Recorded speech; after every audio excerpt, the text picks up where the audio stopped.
Hey guys, Bassmaster Elite Pro Paul Mueller. I want to take a second and talk about one of my favorite cold water techniques for bass, and it's a finesse jigging spoon. And I fish a little bit different than you would a normal jigging spoon. For one, it's a very light spoon. There's 3 sizes that I use, and it's not your traditional heavy half, 3/4, 1 ounce jigging spoon. These are small spoons. So this is the spoon. It's a Rains Palpiton spoon. The 3 sizes that I like to fish in this spoon for this technique, which is, I call it kind of like shaking a spoon. And it's basically a 3.5 gram, a 5, and a 7 gram.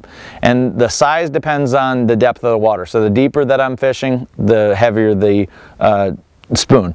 Now in this video I'm using a 3.5 gram. I'm fishing it on 7-pound Gamma Touch fluorocarbon, a Dobbins Colt 702 spinning rod, which is 7-foot 2 power, which is a medium light, and a Lew's Custom Pro Speed Spin 1000 spinning reel. Okay, so this is a technique that I kind of developed through ice fishing, and then I've realized that it works very good when the water's cold, either prior to ice or after ice.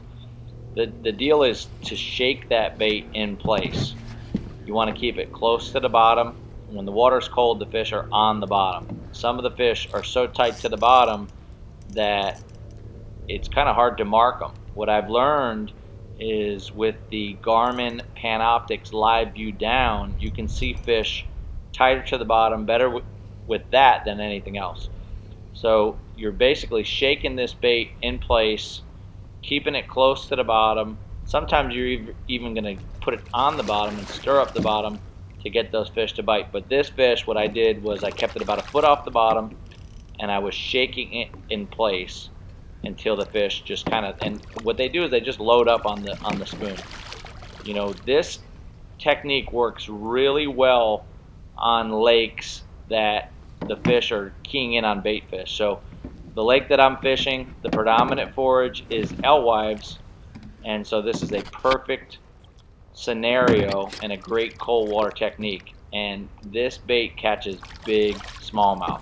Some of the biggest smallmouth that I've ever caught through the ice have come on this spoon, and I've caught a lot of big fish in the cold water period on this spoon. It's a 3.5 gram in this video. The color is blue chrome. It looks just like the alewives. That is a really nice football. Good fish to start the day. Let that fish go quick because he got caught out of deep water.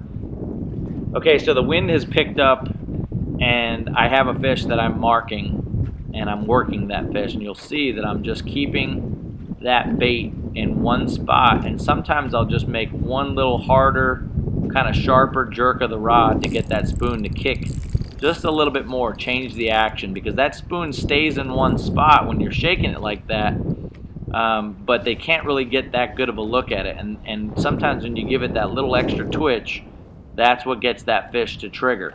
So, you know, that fish was looking at that bait for a while, and I finally got that fish to commit.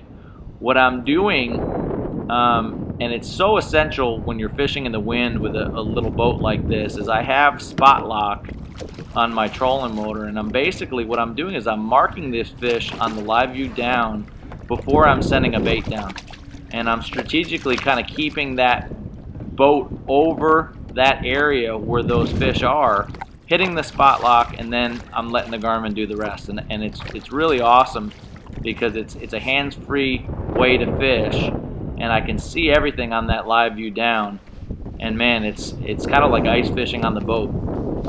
It's amazing to see all that in real time, and to be able to do it on a windy day. The reason this technique is so effective is there's a certain point when the water gets cold that these fish will scatter, and it becomes very hard to catch them with traditional techniques, swim baits, blade baits, you know, just even Ned rigs, hair jigs. When these fish are scattered, you almost have to get over the top of those fish, use your electronics. The good thing about these fish is they're not moving a lot. They're kind of laying on the bottom, and so you can kind of cover water with your boat and your electronics until you find a mark, and you have to work these fish. It's the same thing that you do when you're ice fishing, but it's on a boat. And this technique will get reaction strikes because you're leaving it in the strike zone. You're literally dropping this right on top of these fish, and that's where the good electronics come into play. And that live view down is the deal for this technique. And there's certain situations like this day, this is the best bait for this bite. The bite is tough, these fish have to be worked, and there's not a whole lot of baits that will get these fish to react like this bait. Fine Fish is brought to you by Dobbins Rods, Optimum Baits, Gamma, Costa Del Mar, Thayer's Marine, Ima, Triton Boats, Mercury, Garmin, Do It, Rains, and Lose.